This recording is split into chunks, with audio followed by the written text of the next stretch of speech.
For those of us in my party, let me begin with a message to those who are no longer sitting behind me. I am sorry. We have lost too many diligent, community-spirited representatives whose wisdom and expertise will be missed in the debates and discussions ahead. Now we will take up the crucial role of His Majesty's official opposition, professionally, effectively and humbly. My advice to all members is to appreciate the role that you have every day that you have it. To be sent to this place by one's constituents is the greatest honour, privilege and responsibility. Mr. Speaker-elect, I'm pleased to join the Prime Minister in welcoming you back to the Speaker's chair, and can I also praise the wonderful speech from the Honourable Member for Lancaster and Wyre. And can I start by congratulating the Prime Minister on his election victory, and as he takes on his formidable task, he and his family deserve the good wishes of all of us in this House. Now, in our politics, we can argue vigorously, as the Prime Minister and I did over the past 6 weeks, but still respect each other. And whatever disputes we may have in this Parliament, I know that everyone in this House will not lose sight of the fact that we are all motivated by our desire to serve our constituents, our country, and advance the principles that we honourably believe in.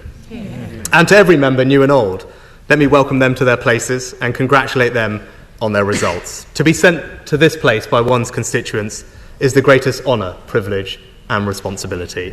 I know every one of us will be trying to repay the trust placed in us, and I look forward to continuing to represent the interests of my own rural North Yorkshire constituents.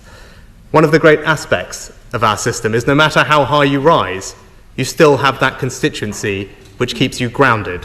And my advice to all members is to appreciate the role that you have every day that you have it. And for those of us in my party, let me begin with a message to those who are no longer sitting behind me. I am sorry. We have lost too many diligent, community-spirited representatives whose wisdom and expertise will be missed in the debates and discussions ahead. It is important that after 14 years in government, the Conservative Party rebuilds. So now we will take up the crucial role of His Majesty's official opposition, professionally, effectively and humbly.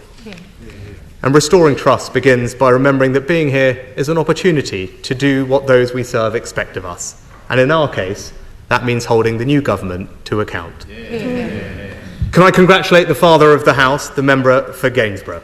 My right honourable friend has given 41 years of remarkable, dedicated service to this House and his constituency. I know full well how ferociously my right honourable friend fights for the interests of his constituents, and I applaud him for that. My right honourable friend is also testament to the benefits of an early morning dip in the Serpentine. And members may be interested to note that the Bottomleys have also had a big influence on my right honourable friend's career. It was in 1974 that my right honourable friend ran against Arthur Bottomley in Middlesbrough in his first effort to enter this place. And today he takes over from Sir Peter, who will be missed. And can I also congratulate the new mother of the House, the member for Hackney North and Stoke Newington. We have our differences on policy, but no one can deny the Right Honourable Lady's important role in this House and the inspiration for so many young women of colour that she has provided. The Right Honourable Lady is true in every sense of the word, a trailblazer. And can I join with you, Mr. Speaker-elect, to thank House staff for their hard work in welcoming our new colleagues to this House and their service over the coming Parliament.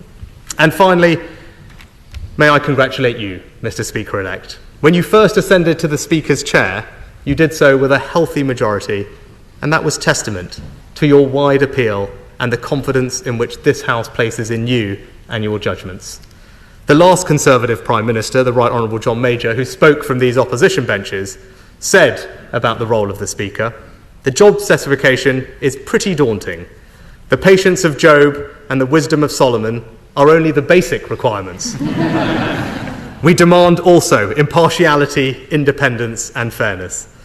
Well, Mr. Speaker-elect, you have shown over the past 4.5 years how to protect that careful balance. The last few years in this House have been at times difficult, and you, sir, have always brought this House together. That was clear when we lost our colleague, Sir David Amess. And I know your guidance and support for members then was greatly appreciated. It is a privilege to be in this House. Our democracy is powerful, and as we have witnessed, it can be definitive. But I know that this House will, true to its best traditions, hold the executive to account. and I know that Mr. Speaker-elect will facilitate that. So in conclusion, Mr. Speaker-elect, I have no doubt that we will face difficult days together in this place, but I also know that I speak for the whole House when I say that we will all welcome your leadership and guidance in the months and years ahead. Yeah.